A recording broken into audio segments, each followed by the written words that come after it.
The Lord took my life and filled it with his ever-loving light, ever-loving light. Oh, the Lord took my life and filled it with his ever-loving light.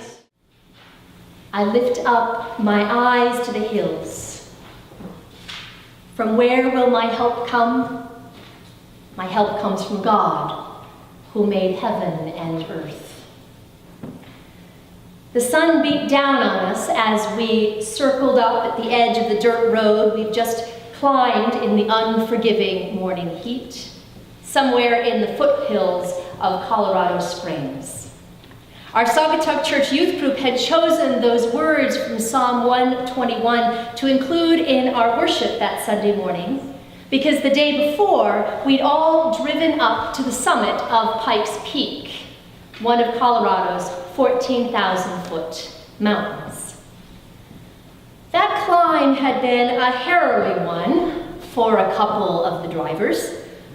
Dana Johnson, whose idea it had been, is, of course, fearless. She headed up to the top without a backward glance. But there were some of us responsible for driving those rental vans full of teenagers up a windy road with no railing, who white-knuckled it all the way to the top. Look, you can see the clouds below us. Wow, check out the view. I wonder what would happen if we drove off the road.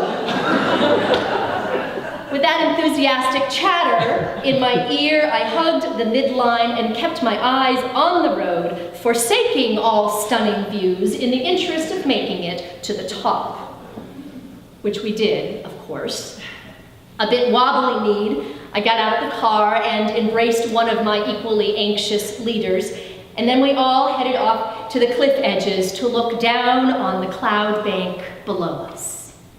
And we marveled at the thin air, at the frigid temperatures and the vastness of the landscape that stretched out below, wherever we could see it through the clouds. It was literally a breathtaking experience.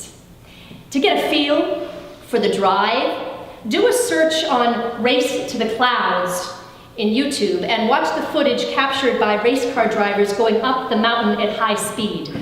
But don't watch the crash videos. Back on the hot, sunny hillside, Sunday morning, I reflected on the fact that Pikes Peak was the first of two impressive mountains that I would ascend over the summer. The second would be Mauna Kea, the almost 14,000-foot peak that stands a century over the big island of Hawaii, where I was headed for 1 month of my sabbatical, right after the mission trip.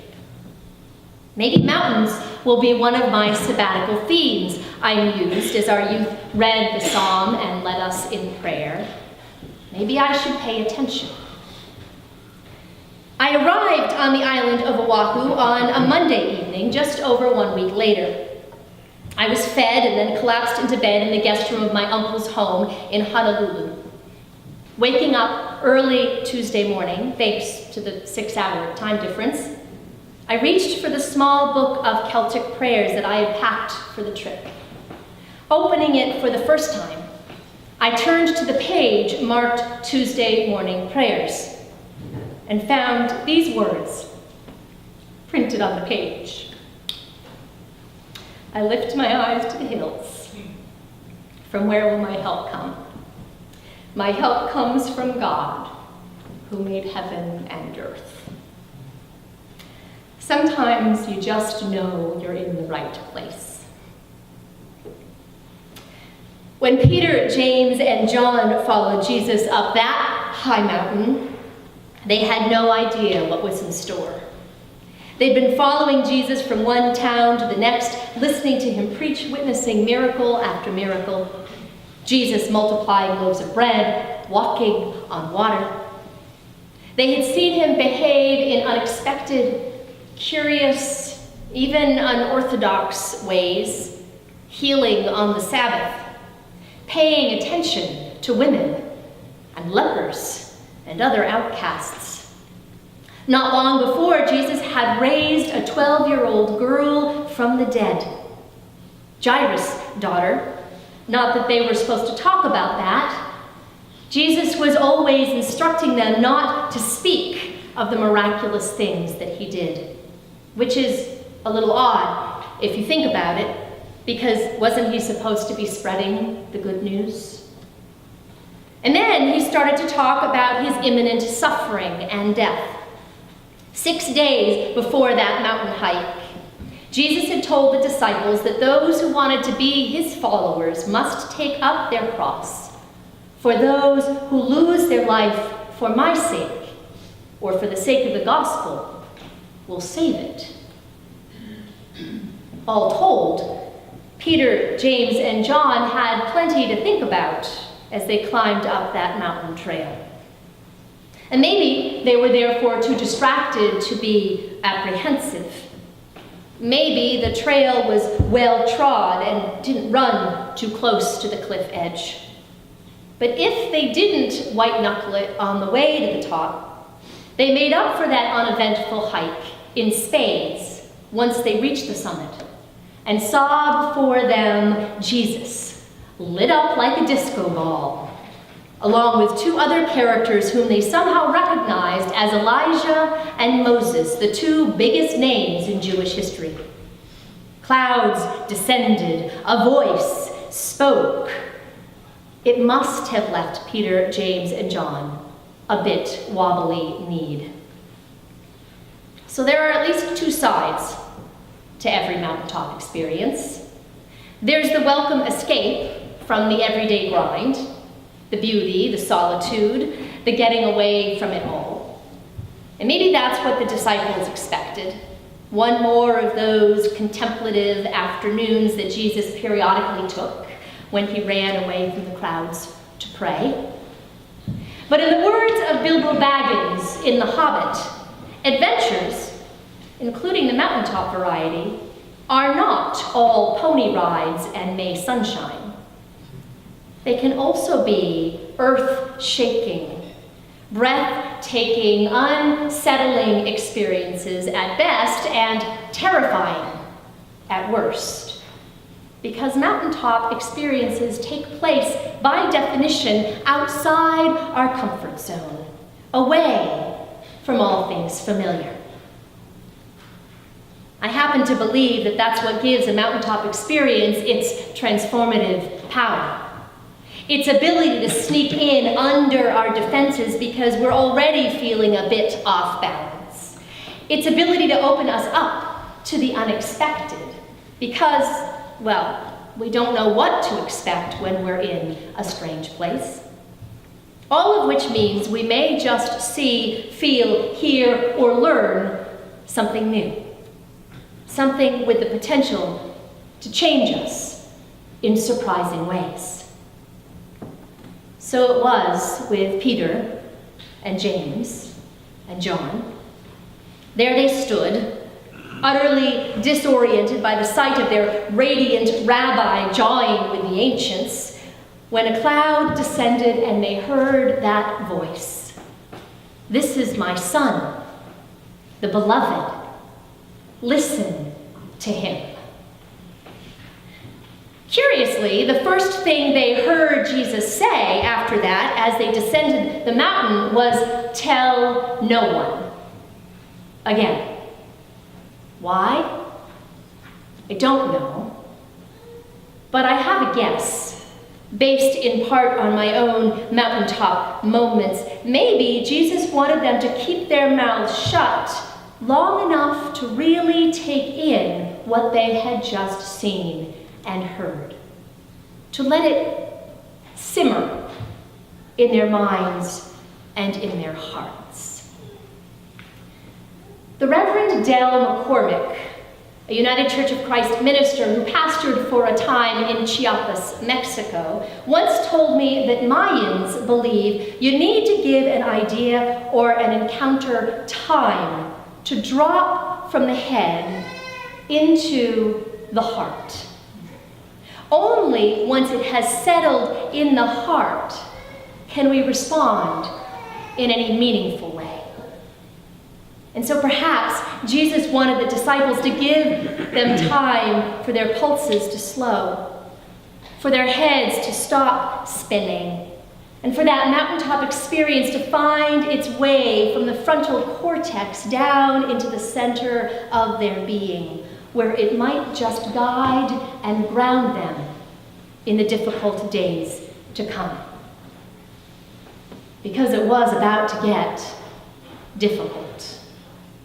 Jesus was on his way to Jerusalem, and the disciples still didn't understand why. And maybe they tried to listen to Jesus, but often what he said just didn't seem to sink in. When he told them that he would be killed, but then rise again, they all balked.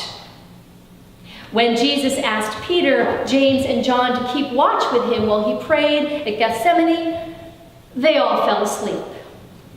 And when he warned Peter that he would deny Jesus before the end, Peter vociferously rejected the idea.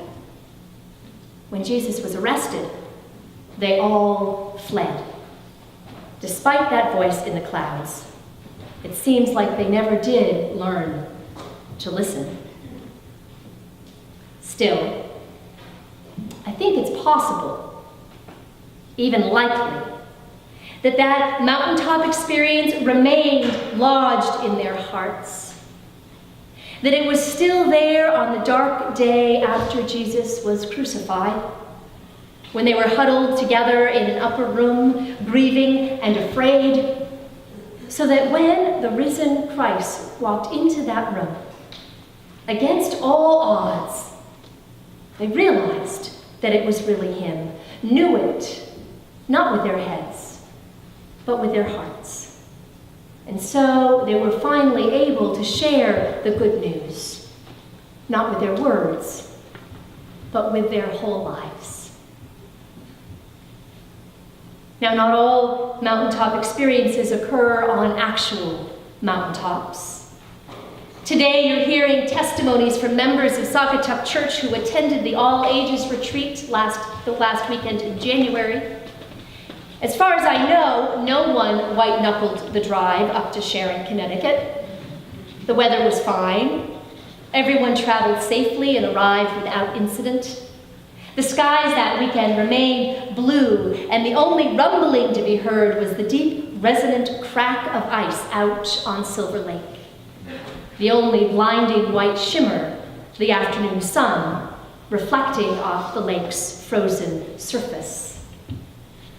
And yet many of those who have spent time at Silver Lake, on retreats or at summer camp, can tell you how they have been changed by their time in the place we call God's backyard.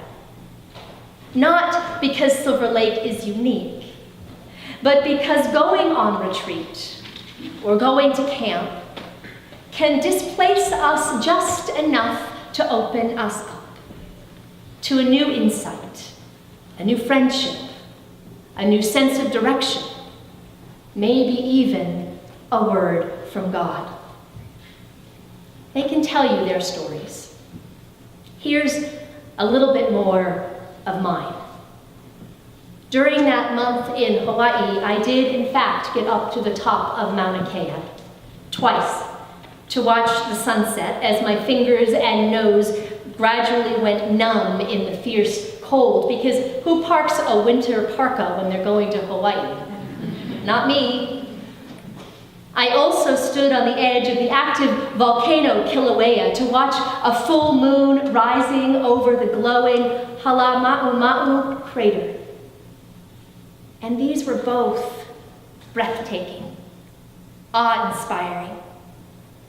But really, my entire sabbatical was a mountaintop experience. A stepping out of my comfort zone and being met by the living, loving God in an unfamiliar place. I never felt quite as unsettled as I had during that drive up to the top of Pikes Peak. But I did feel that unexpected openness to the spirit that comes from being knocked just a bit off balance while learning how to hula dance, or snorkel, or pronounce yet another 9-syllable Hawaiian word. Over and over, I heard hints of God's voice in those Celtic prayers, and in the stories of members of the Church of Holy Cross who hosted me, in Hawaiian myth, and in the testimony of a fourth-generation farmer in Waipio Valley, in the incessant nocturnal chirp of the tiny koki frog, and in the hiss of lava flowing into the sea. 6 months later, I am still sitting with the memory of those holy encounters. Bit by bit, they have been making their way from my head to take up residence in my heart. Bit by bit, I am discovering all the ways that they have changed me. And yes, I have stories to tell. But this I am also learning to be true, along with Peter and James and John. That finally, mountaintop experiences are not something to be explained. They are something to be cherished. And then gradually, something to be lived. May your holy encounters so bless, ground, and guide you all your days.